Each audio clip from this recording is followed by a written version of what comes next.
আমরা আসলে হচ্ছে একটা বৈষম্যহীন রাষ্ট্র গঠনের জন্য চেষ্টা করছি, পুনর্গঠনের জন্য যারা বিপ্লব সংগঠিত করেছে তারাই এই দেশ গড়বে। বিপ্লবটা ছাত্র জনতার, ছাত্র নাগরিকদের, এবং বিপ্লবের পরে রাষ্ট্র পুনর্গঠনটা ছাত্র নাগরিকরাই করবে। তা আমরা সেই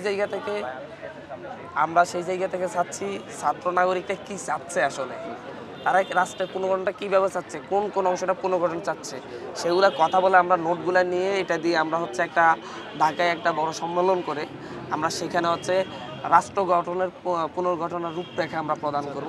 সেই কারণে আমরা তৃণমূলদের সাথে আমরা কথা বলতে এসেছি। বাংলাদেশের যে অপরাজনীতি, চাঁদাবাজি, দখলদারিত্ব, সন্ত্রাস, লুটতরাজের যে অপরাজনীতি ছিল সেটা 5ই আগস্টের পর শেষ হয়ে গিয়েছে।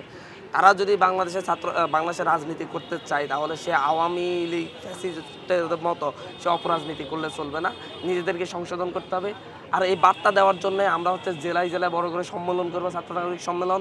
সেখান থেকে স্পষ্টভাবে বলে দেওয়া হবে কে কোথায় চাঁদাবাজি করতেছে, কে কোথায় দখলদারিত্ব সৃষ্টি করেছে, কারা করতেছে।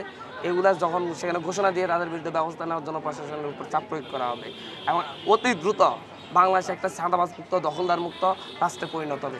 এই জন্যই আমরা এখানে ছাত্র নাগরিক যারা বিপ্লব সংগঠিত করেছে তাদের কাছে আসছি।